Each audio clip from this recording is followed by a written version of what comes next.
Hey, I'm Jim Sacco, sports editor here at the News Virginia, and with me today is sports writer Rob Sisk. Rob, it's early, we're both tired, but you know, the desk's a mess, and cleanliness is next to godliness. Let's get to cleaning. Why don't you go ahead and see what you got over there, sir? Saturday's basketball game proved that hands down, Riverheads is the best place to watch a game. Oh, easily. I mean, they gave him a standing ovation when they came out for the warm-ups. They gave him a standing ovation when they got it to half court and did their little sway thing against Luray. They gave him a standing ovation when they announced the starting lineups. They gave him a standing ovation when they announced the seniors because it was senior day. And they gave him a standing ovation when Jeremy Heiser grabbed his second steal with under 30 seconds left in the game. They basically sealed the win, and they gave him a standing ovation as they walked off the court. I mean, it's easily the best place to watch any high school sports. Yeah, football, the place is packed every time. They're loud. I mean, what else can you ask And for? I love the ambulance with the siren that goes off every time they score a touchdown in football. But in basketball, they knew it was a big game. They packed the place. It was senior day. They were behind them the whole way. It was just a good place to watch a basketball game. So, yeah, we're going to keep that one. All right. And let's see what we got here. Rob, how do you feel about the Valley number 5 seed left out? Or the Southern Valley, excuse me. Yeah, so let's make sure we get that correct. It doesn't make a lot of sense. I don't see why you can't have the 4th seed and the 5th seed play a playing game or have the 1st seed have a first-round bye. Seems like there needs to be some type of at least some type of reward for the 1st seed, or there needs to be an extra game, because that would be exciting. I mean, having a play-in game, that's usually the most exciting. I like the first-round bye. The Shenandoah does that. If the whole idea of splitting districts was to get more teams in the regionals, which it seems like is really working out because the regionals is about exciting as a ramen noodles for dinner. I mean, it's just, I mean, there's no honor to making the regionals anymore. It's like everybody gets in. But if that was your goal, you know, don't let this 5th seeds play, you know, sit at home. Do you not try to tell me right now the Fort Defiance girls wouldn't like another crack at Waynesboro? Of course in the they'd district like another tournament. crack, They would yeah. love it. And it's a completely different a game. A tournament, you know, it's not like the regular season. You should have a shot at the tournament. I agree, and my big thing is Fort Defiant girls, give them another shot at Waynesboro over and start all this controversy about running up the score. Maybe an exhibition just for fun. Something. So this really isn't a keeper or throw it out. I'll put it in my new Eli Manning file because he's my new boy toy.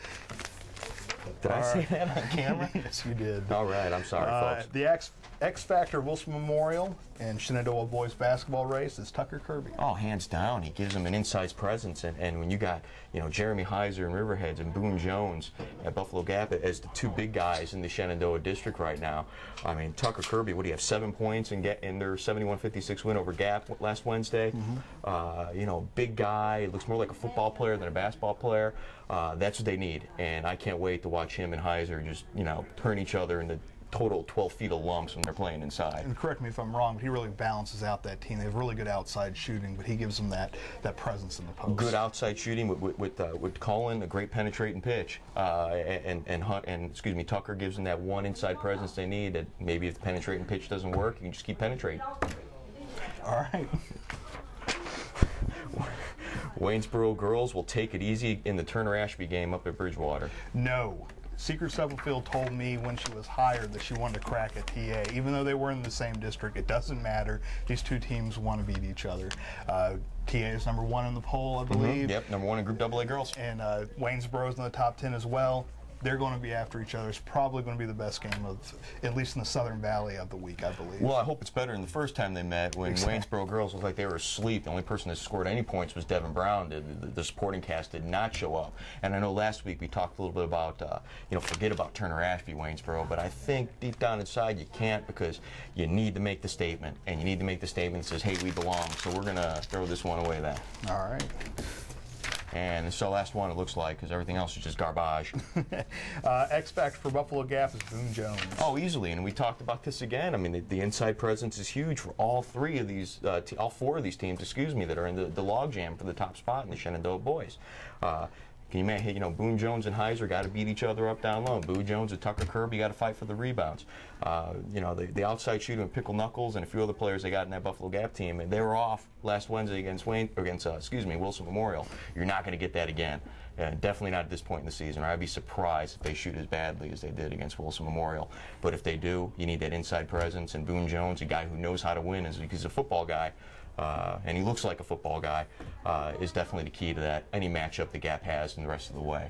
Is it shocking to you that we have these 3 big guys in supposed to be the small country district? No, it's not shocking at all, because if you look back on it, Riverheads, you know, Josh Fox, Josh Laporte back in their big days. By the way, Josh Laporte not going Division I is the biggest debacle in Augusta County history, but anyway. But yeah, I mean, the big man in this small country district is the key. And right now, guys like Boone Jones, Heiser, Lyndon Humphreys at Riverheads, let's not forget about him. You look down at your score sheet and, my God, he's got a double-double, and you would have never noticed watching in the game. Tucker Kirby, those guys are going to play a huge role down the stretch. But, Rob, all I know is it's going to be great, it's going to be exciting, and it is probably going to be hands down the best basketball in the area. And even though people are giving them no props, they're not giving any of these Shenandoah boys props in the state polls, that's fine and dandy. Let them beat each other up and let them make their noise in the tournament. Forget about the polls. Rob, thanks for joining me today. It's a pleasure as always, boss. Take it easy. We'll see you later. We'll see you guys next week. Hi, I'm Jim Sacco, sports editor here at the News Virginian. We're doing this webcast once a week, but we need to know what you want and what we're doing right and what we're doing wrong. So you got to email us at sports@newsvirginia.com and let us know. Also, feed us some questions. We'll try to answer them on the air. Also, if you email us, you can let us know why you should be on the air. We might let you join us for a week. We'll talk to you guys later on the Sports Desk.